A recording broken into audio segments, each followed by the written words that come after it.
everyone, and welcome to Ossu Otaku, your weekly anime podcast about a specific anime every season. This season, we are talking about My Hero Academia Season 5. We're now on episode 18. I'm your host, Jake. Wait, what? Crazy. Okay, I thought I fucked it up for a second. I'm like, oh god, of course. Oh, no. Of course. Well, thank you for tuning in for episode 18. I'm Jake. Join me as always, the host with the most, with the Reese's mug, a Jeep Pie reference. What's up, Cassidy? Not much, just got my coffee in my Reese's mug. It's only 2 p.m., but, we got to keep our energy up to talk about today's episode 18, which is just insane. Oh boy. Man, I felt like a different person after watching it. There was so much going on. So much. All right. Shall we take our initial takeaways and then start talking through the episode in chronological order? Chronological order seems like a great idea for this episode. Oh my god, so much happening. I took my notes in Google Docs so I could just access it, whatever. And it's nearly 2 pages of bullet point. That's nuts. I just wrote literally everything I was thinking throughout this episode. So I apparently had a lot to say. And what's crazy is that there was a recap from the last episode that lasted like the first minute and a half. Yeah. And then the intro. So like the first 3 minutes were just nothing. Yeah, exactly. But we got to see this villain and just a lot happened to the Todoroki family this episode, just as it has been for the past like 2 or 3 episodes. So it was a lot, and there's more to come. Yeah. And even more to come. There's, like you said, there's a lot to take in. I loved how they went about introducing. I thought the villain had a good quirk for what they needed for this episode, because obviously this was going to be like a one and done villain kind of thing. I thought his quirk was perfect for it. Very interesting. It was a very interesting quirk. So cool. It specifically manipulates painted white lines. If you're, he's not much for rural fights. He's really good in urban areas.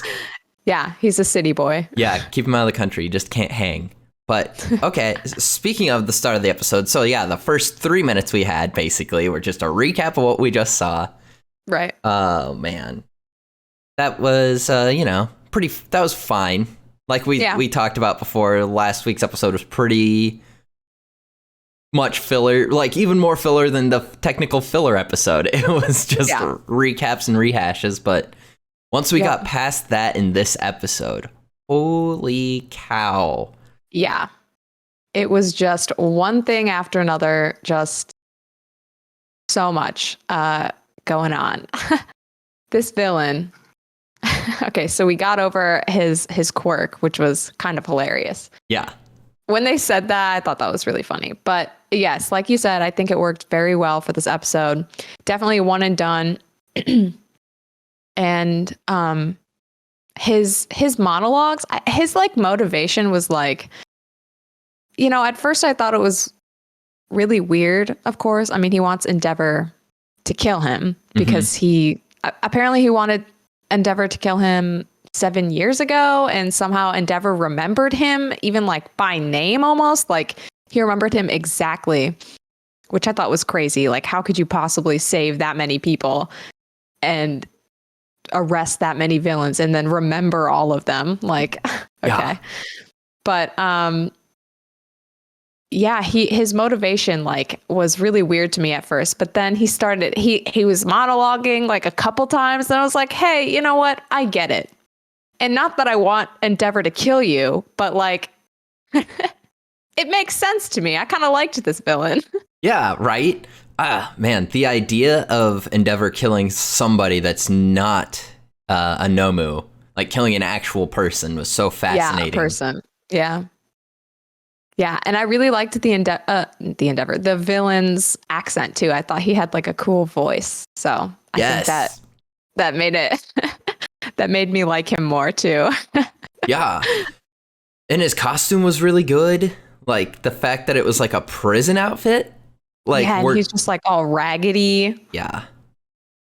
Yeah, he was a good villain for this episode, I think. Mm-hmm. And yeah, he just scooped up Natsu like real quick, real early on. We didn't get to see his quirk at all. It seems he didn't even try to use it. So that was interesting. And I think we both thought that this fight happened outside of Endeavor's house, but it totally didn't. Oh yeah, like really far. Really far away. So Fuyumi wasn't even close. So we definitely didn't get to see her quirk. And it was kind of funny, her reaction at the end, but we can wait to get there. We'll get there. Yeah, we'll get there. So going through the episode, let's see. Before we even get to the fight, I think they kind of went in like another little flashback of how Natsu said he thinks Endeavor killed Toya, in his mind. Yeah. I think Fuyumi says that or something. And that, that made a whole lot of sense to me. It started making things make sense in my mind. I was like, okay, this is why Endeavor is the Unforgiven. Like he's unforgivable, as he said to Endeavor's face in this episode. Yeah. Like they both agree though, which I thought was crazy. Like Endeavor agrees. He's like, yeah, I feel like I was the one who killed Toya too. Fuck. And their whole moment, which also comes later in the episode, but like it was just starting to make a lot more sense. Just their relationship and why Natsu doesn't want to forgive Endeavor. Yep. So it made a whole lot of sense to me. It made a lot of sense. It was disappointing we didn't see Natsu use his quirk at all. But that's fine. That's fine. Oh, man. Yeah, before, like you said, before they even left the house, when Natsu was just straight up like, I'm not interested at all in a relationship with you. And then, oh, man. Then the fact that he's the one that, of course, gets fucking captured. Of course. Oh my gosh. Shout out to the driver, unnamed driver, question mark. Thank you. Yes. Oh my gosh. First of all, did a great job with all that paint line shit going on. No one was hurt. I mean, obviously they're heroes, but still. Oh, okay. Yes. So in my notes, I literally have best boy equals Endeavor's driver because he doesn't even have a name. He did so good though. Mm-hmm. He bit back at Bakugo when he was saying, get a bigger car. He was like, all right, stupid kid, shut the fuck up. And I was like, yes, thank you. And he maneuvered around those lines and admittedly, he did crash the car. But I mean, how much can you really do? I was kind of surprised that he didn't just like stop the car because there are literally 4 heroes in it. Yeah. And there's a villain behind them, So I figured after, especially they crashed, that he would stop and just let them do their thing. But then Endeavor just fucking popped out of the car. It was so cool. That was awesome. That was so cool. And then, like we know what happened. We'll talk about that. But and then the kids were just in the car. Yep. And then they also had to like explode their way out. Like, explode out. Bakugo literally blew a hole through the window, just like. Yeah, he did. That was so cool though. When Endeavor was just like, nah, fuck this. I'm getting out and I'm saving my son. Yeah. Oh man, Bakugo. Sorry, we got a little past it when they were leaving. I love that Bakugo asked for the tofu recipe. That was adorable. Yes. That's so great. Bakugo wants Fuyumi's recipe. Yep. And then Shoto just like so blunt, just like I'll text it to him. It's fine. Yeah, I'll text it to him. Oh my. It's like, okay, King. Yeah, go make the tofu, chef. Yeah, chef. Oh man. Got so much to say about Bakugo in this episode. There's so much that happened. I know, me too. Like literally though, this episode was so fast paced that like when the end hit, I was like, wait a minute, what? It's done? I know. Oh boy. But yeah, Shoto and like The fact that the driver also like stopped right, car wasn't totaled from what I could tell. It just looked like it was beat up. And then he's like, "Don't forget." And then the bags. Oh my gosh. Okay. The costumes, so rad. Yes, that was probably one of my favorite parts of this episode, just because of how cool it was. Like, it was so cool. Oh my god. But like, I just love how this trunk has 3 separate ejectors for the suitcases. Yep, they know. like, okay. 3 separate trunk ejection spots. It was great. Yeah, but then like, Deku just like hopped in the air and threw them, and they caught them without even looking. I was like, okay, go off. This is awesome. Such good teamwork from all of them. Like, so good. That's what really got me, was how well they worked as a team. When they got it's a good time to point it out. Fucking Endeavor froze, dude. That scared the shit out of me. Okay. It actually like made me a little bit emotional to see Endeavor look at Natsu. They had this eye contact, and then he just stopped. And then, this is the best part, the 3 fucking kids he's mentoring, no hesitation at all, rush forward and do the job. Like just seeing them come from behind and pass Endeavor as he's just standing there on the street. That image just made me like, oh my god. Yeah. This is crazy. This is crazy. And then all of them quoting him as they're doing each of their individual tasks. Because here's the thing, everyone. Midoriya got Black Whip down. He fucking did it to like save some cars. It was just like parallel actions. You gotta do it. My God. It was so good. And fucking Shoto used fire so well with the ice. Yep. Okay. Yep. And how about your boy Bakugo? Just like that, he was so fast. I know. Fast. Oh my gosh. I have actually so much to say about this. Their whole like fight sequence. Oh my God. I do love how they were able, it's been a week, I think he said. That they were able to use all of the instructions, and like they were able to take everything that he said and actually implement it into this fight just like in a week. And I think Endeavor even says that in this episode. He's like, to think you're the same kids from a week ago or whatever. And like he recognized that they have put in the work and have been actually like actively trying to heed his advice, which I think is just a great realization for everyone in that moment. And the fact that they succeeded is like a huge like boost to their skills and their egos as heroes, you know? Yeah. It was. So that was great. And yeah, they were just able to do everything. It was so good. I just have to say, I think it was like, okay, dare I say, hit me. Bakugo seemed like a real leader in this episode. He did though. It was so good. After everything was done, he was the first to say anything. Was like, hey, okay, but even before then, oh my God. Even before then, he was the one to blast him out of the car. He always is the first one into a fight. Like he wants to fight and he wants to, save people and be the number one hero. So he was the first to blast out of the car. He was the fastest to get out there. He was the one who saved Natsu, which I know all of the things that Deku and Shoto did, like, of course, needed to be done. But he was the one who, like, saved the guy in trouble, And like you said, afterwards, he was the first one to speak up, ask if the villain was captured, ask if the people in the cars were okay. And then he was tending to Natsu when Endeavor came over and got caught up in that hug. The old man smell. Yeah. Fucking died. I can't imagine Endeavor actually smelling like an old man, but sure.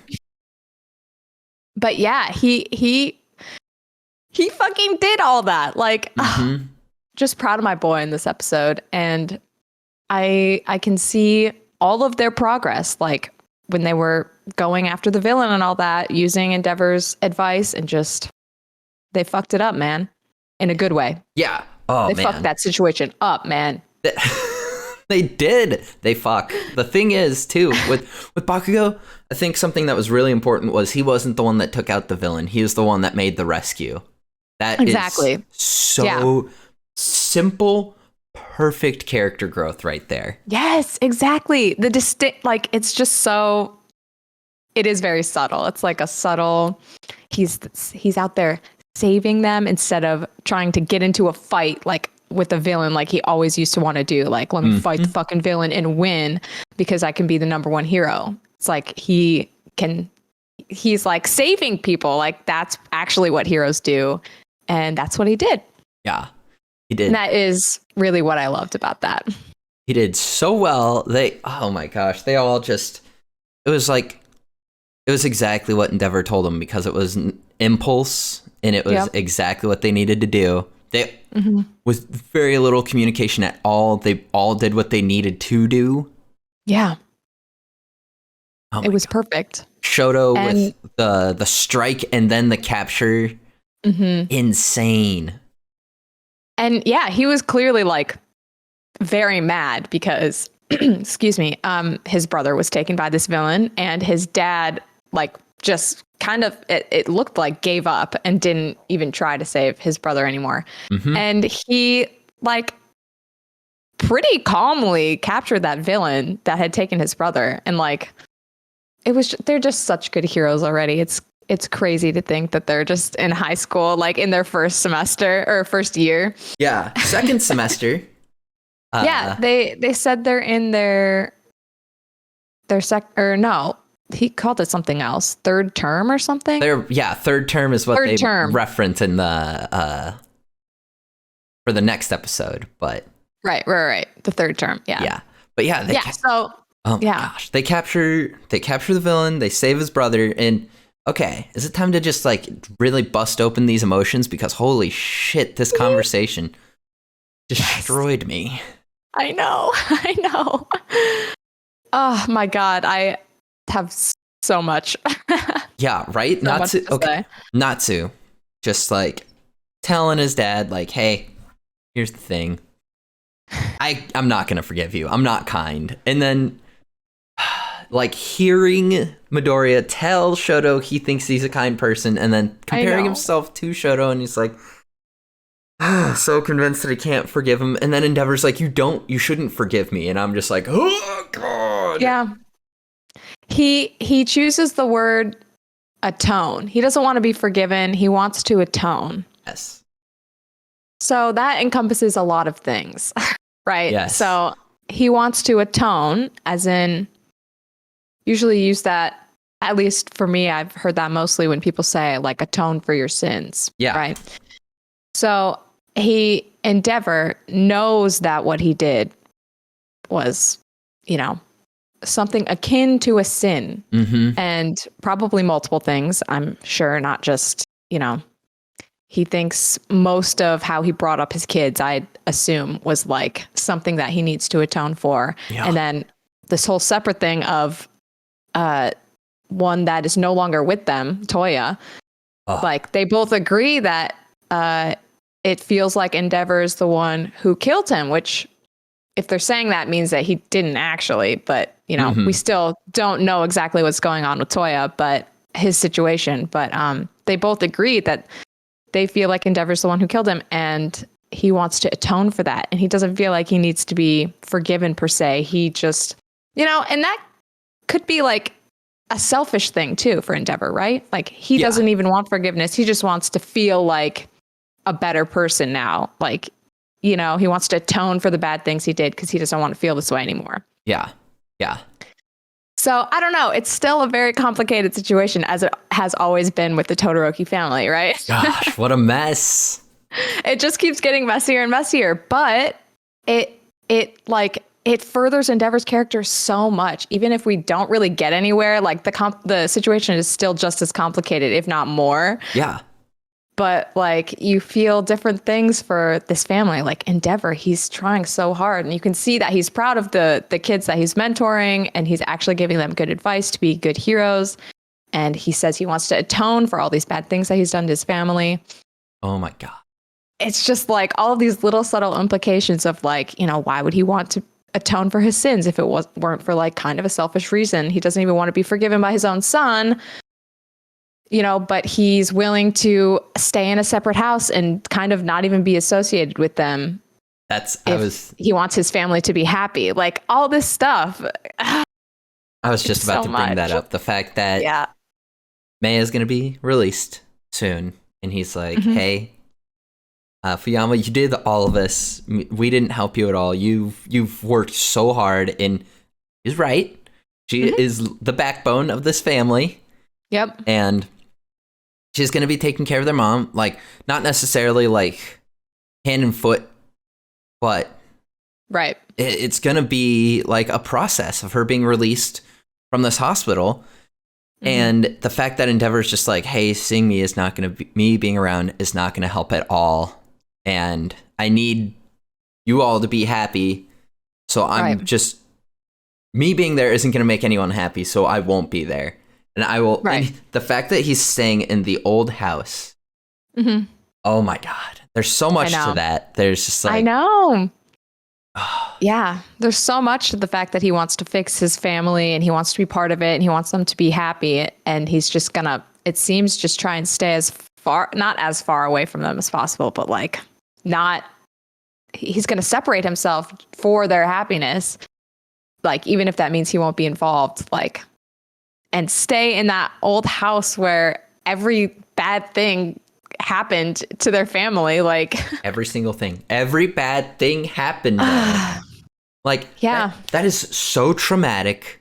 And he's just straight up going to like immerse himself in the horrible things that he used to do, or like by himself alone.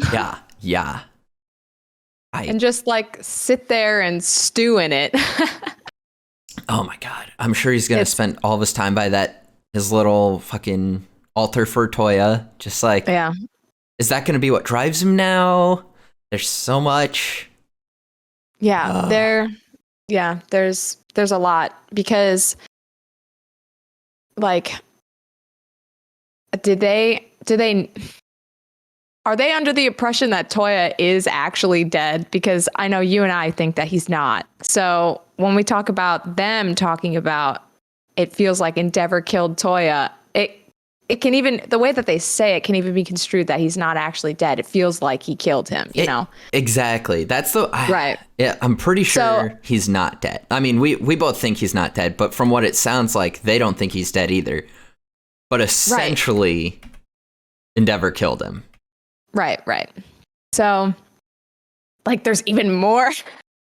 There's even more to that now. Like, it takes it a whole step further that if he's not actually dead, you know, it feels like he killed him. Like, oh my God, this whole other thing. Like, my God, Endeavor, what have you done to your children? Timestamp 1613 or 1612. I as good as killed Toya too. Fuck. Right. So as good as killed him. So like, basically implying that he didn't necessarily kill him, but it basically did.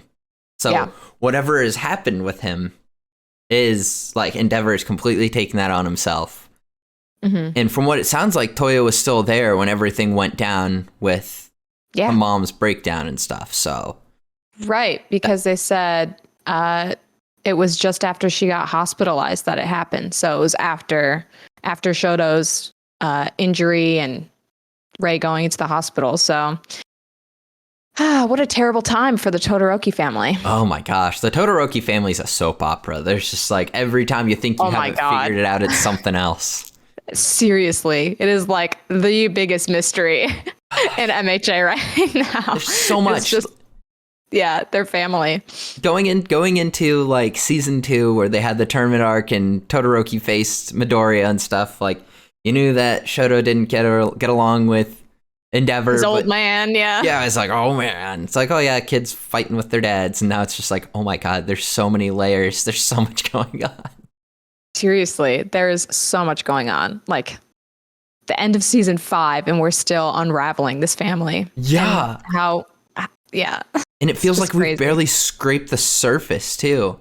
Yeah, there is so much more to go with them, which is why I'm just so excited to get any more information on Toya and just to see the development if, Endeavor's still going to be teaching Shoto, Bakugo, and Deku. Like, they're going to be working on the weekends and twice a week during the school year. Like, that's kind of a lot. Dude. It's crazy. Like, I don't know how they're doing that, but when the hell are they going to sleep? Or do their homework or do anything. Like, yeah. Jesus. But yeah, the fact that Endeavor is going to be with Shoto, for this whole work study for however much longer it goes on, like, more stuff's going to happen, obviously. And I can't wait. That's why I can't wait for the rest of the season and the season after that. And after that, oh my God. Yeah.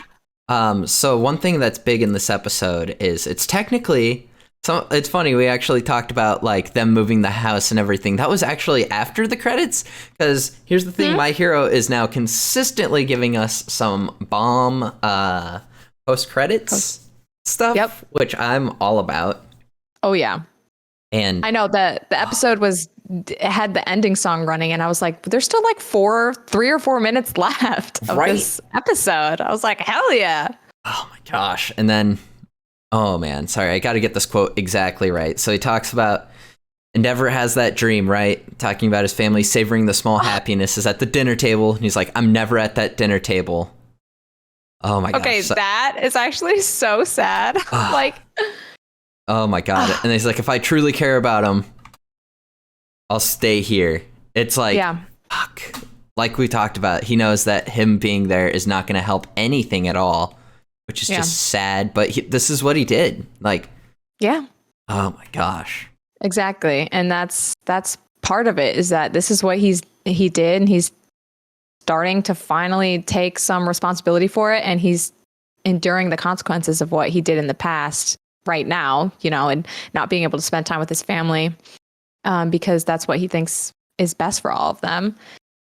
And yeah, it's so sad when he said that, seriously, with the flashbacks of them like having fun and happy at the dinner table with the mom there. And can I just say, we got to see Shoto smile, which I don't think we like ever get to see. Like, literally, he never smiles. Absolutely. So it was almost weird to see him smiling. So thank you, animators. But which is just so sad in itself. Like, we never see Shoto smile. We only see him smile in dream sequences.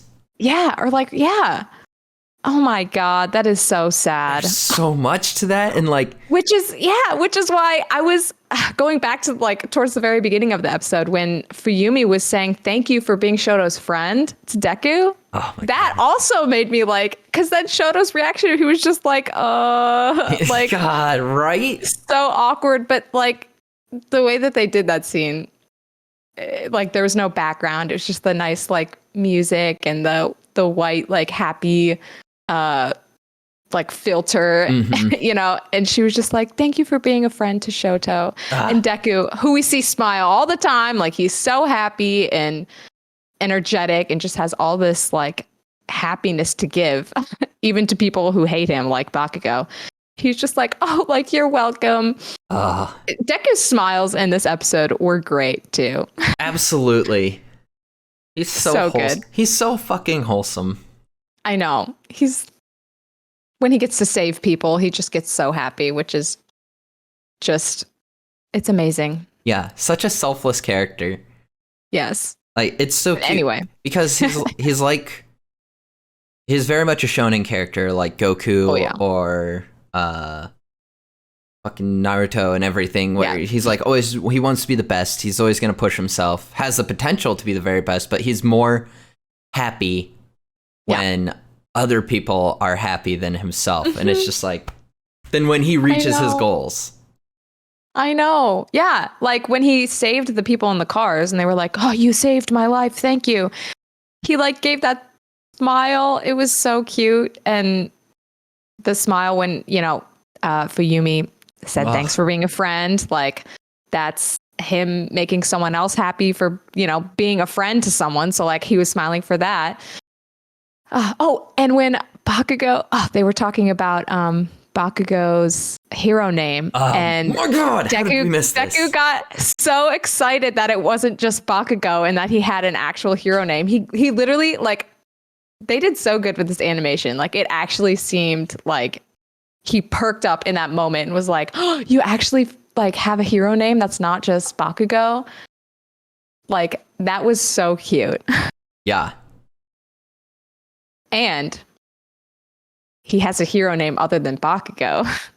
What's it gonna be, though? I think I got spoiled on this a long time ago. What? So I can't say what I think it might be. Okay. Well, I don't know. But so, yeah. Yes, I'm not going to say. But if you have any ideas, and if you have any ideas of who he has to tell first before he tells anyone else, because he said that he has to tell someone in particular before he comes out with it. I think we got a bait and switch with that, and he's looking at Endeavor when he says it. But I think it's going to be All Might that he tells first. Very interesting. Very interesting.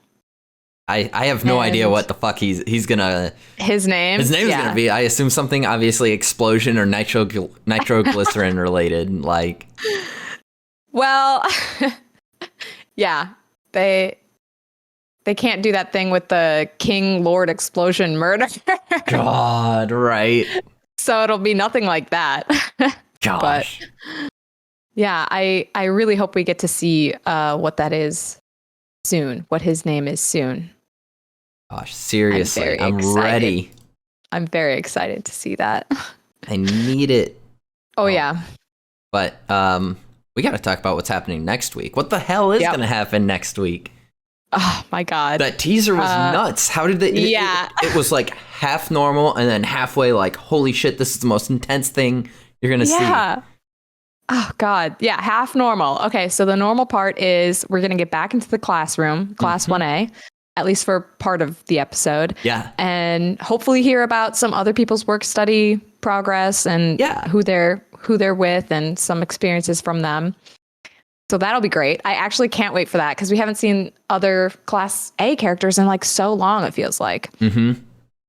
So that's exciting. That'll be there. And then the second half is some sort of they go to the villain prison and Aizawa and Present Mike for some reason. Yep. And they go to see Kurogiri, who, by the way, I have to say, I completely forgot was in jail, that they captured him. Same. I totally forgot he was captured. I forgot that he was captured. And we apparently get to see some sort of Beatles-type flashback with Aizawa, Present Mike, and some kid with blue hair from when they went to UA. So yeah.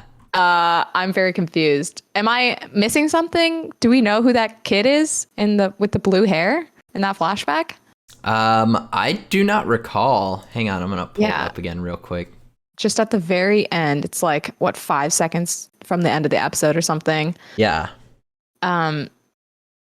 He kind of looks like he has like the color, like the ice blue Endeavor color eyes, but for hair. Mm-hmm. And they're walking across the street like. Oh my God! No way! No. What if that's him? Who? Well, because the other two are Aizawa and Present Mike. What if he's the third guy? My God. Ooh. Dude, I don't know. That would be insane. This is I can't wait for next week. Wow. Oh my gosh. It's going to be so good. I'm really glad they're not skipping. Oh, so I guess if anybody listening to this doesn't know, on the 14th, so not this week, but the next week, we will not be getting an episode as scheduled because of the Olympics. Thanks, Olympics. Yeah. So I'm really glad. I know next week I'm going to be really pissed that I'm saying I'm really glad it's happening next week because I of course don't want them to skip an episode, but I'm really glad it's not this upcoming week because I'm so excited to see. You know what? I feel like I should just not even watch the preview for next week's episode just so I don't have any like I'm not waiting like an extra week to see the next episode because I'm going to be so upset. Just get shattered by it. Oh my god. Yeah. But oh my god. I can't believe it. It's crazy to think about. It's so frustrating. I get it. Yeah. And I think it's important for them to take breaks and everything, but they have like a whole off season to not be doing this. I know. I'm sure they're doing other animations.